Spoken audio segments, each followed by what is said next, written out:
Les Dagestanais sont en train de dominer le MMA mondial. Leur niveau de contrôle qu'ils ont sur leurs adversaires dans les phases de lutte et grappling est tout simplement dingue. Derrière cette incroyable maîtrise se cache une arme secrète, un grip de folie. Dans cette vidéo, on va analyser pourquoi le grip est si important et surtout, on va voir les exercices redoutables à faire pour développer un grip de titan et devenir meilleur en combat. En MMA, le grip est souvent un élément très important qui mène à la victoire. Le grip, c'est bien plus que serrer fort une barre ou un adversaire. Un grip solide est indispensable, que ce soit pour contrôler un adversaire au sol ou même pour le soumettre avec des techniques d'étranglement ou des clés au niveau des articulations. Le combattant MMA vraiment connu pour son grip puissant et efficace, c'est bien sûr Khabib. Daniel Cormier disait même qu'il n'avait jamais vu un mec du gabarit de Khabib capable de générer autant de force de préhension. Khabib arrivait à jouer avec ses adversaires en les contrôlant de manière très impressionnante. Quand il avait ses mains posées sur son adversaire, c'était le début de la fin. On peut aussi évoquer Islam Makhachev, on l'a vu contre Oliveira. Je sais pas si tu as remarqué, mais Oliveira a très vite tapé sur la soumission. Il a abandonné direct. Il savait qu'il n'allait pas pouvoir se libérer. À mon avis, le niveau auquel Islam peut serrer et générer de la force doit être complètement ouf pour qu'un combattant aussi expérimenté que Oliveira tape aussi vite sur la soumission. En France, on a bien sûr Abdul qui a l'air d'avoir un grip vraiment phénoménal. Mais le grip n'est pas seulement utile dans les phases au sol. Il joue un rôle crucial dans tous les aspects du MMA, de la lutte debout aux transitions au sol. Un grip fort permet de saisir l'adversaire avec précision, de le déséquilibrer, de le contrôler et de le dominer du début jusqu'à la fin. Par exemple, pour effectuer des takedowns puissants dans le but de passer d'une position de striking à une position au sol, le grip est très important. Un grip solide peut faire toute la différence entre un takedown réussi et un takedown échoué. La force de préhension est vraiment essentielle dans toutes les facettes du MMA et notamment pour les phases de lutte et de sol. Travailler la force maximale de tirage est pour moi l'un des principes spécifiques que tu dois absolument intégrer à ton entraînement. Le point le plus important du grappling en phase offensive, c'est de vraiment réduire l'espace avec son adversaire pour limiter ses mouvements. En grappling offensif, on est constamment en train d'essayer de tirer son adversaire vers soi, justement pour éviter de créer de l'espace. C'est pour ça que je pense que la traction est l'un des meilleurs exercices pour travailler son grip dans le jiu-jitsu, le grappling et le MMA. L'amplitude complète permet de bien étirer le grand dorsal pour avoir un exercice à forte tension d'étirement. Tu peux bien sûr faire des tractions lestées avec une surcharge progressive quand tu es à l'aise dans le mouvement et que ton exécution est parfaite pour travailler davantage la force et moins l'endurance. Tu peux changer les grips pour varier la position des mains et les sensations en faisant des tractions en prise neutre, en supination, en pronation ou même en utilisant une serviette ou une corde. Toutes ces tractions vont travailler la force de ton dos, de tes biceps,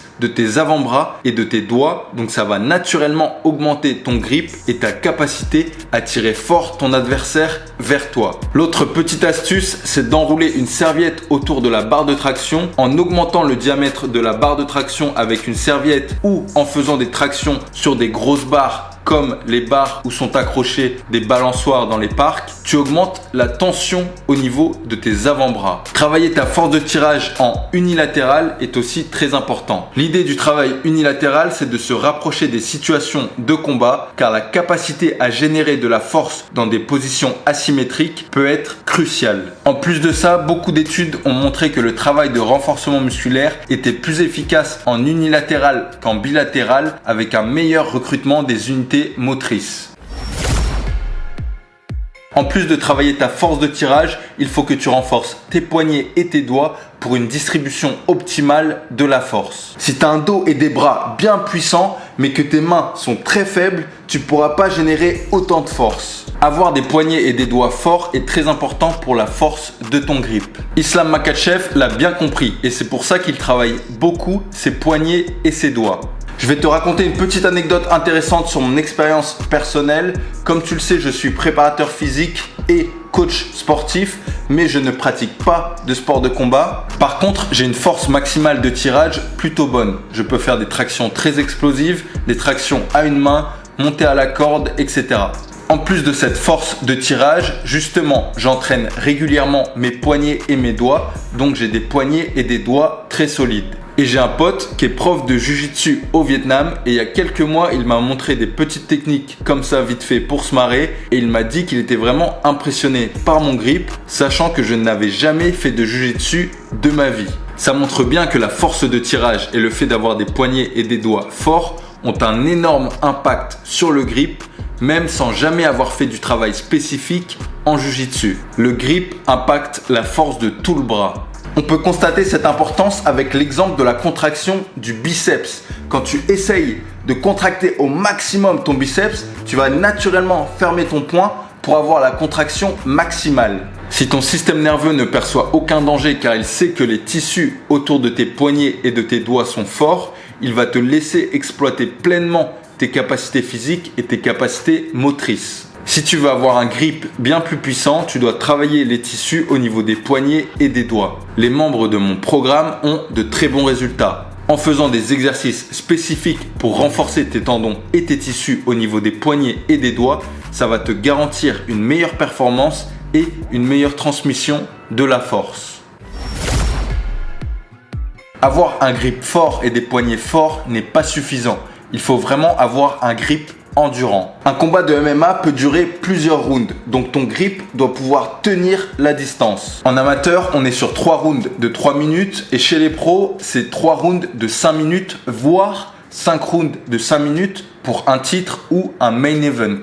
C'est pour cette raison que tu dois vraiment développer la force, mais sans oublier le facteur endurance de tes mains et de tes avant-bras. Pour travailler l'endurance du grip, l'isométrie est la meilleure solution. L'isométrie, c'est une contraction statique sans mouvement sur une période donnée pour un gain de force en statique. Le muscle ne s'allonge pas et ne se raccourcit pas. C'est ce qu'on appelle la stabilisation de la force. L'isométrie va te permettre d'être capable d'appliquer de la force continue avec une amplitude de mouvement vraiment restreinte. En lutte ou en jiu-jitsu, le combattant est constamment en train de contracter ses muscles pour appliquer de la force de manière statique afin de mobiliser son adversaire et l'isométrie est vraiment le meilleur moyen pour reproduire cet effort. La légende du grappling Gordon Ryan évoque souvent l'importance de l'entraînement isométrique et on sait que son ground game est vraiment au top niveau et sa force est une vraie galère pour ses adversaires. L'isométrie va te permettre de serrer fort et pendant longtemps. En tant que combattant, tu ne vas pas aller demander à ton partenaire d'entraînement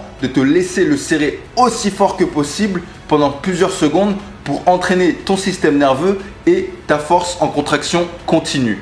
Par contre, tu peux reproduire ce stress mécanique en prenant une medicine ball comme on le voit sur les images où j'essaye de compresser une medicine ball à la force de mes bras. Ce type d'exercice, c'est de l'isométrie en overcoming.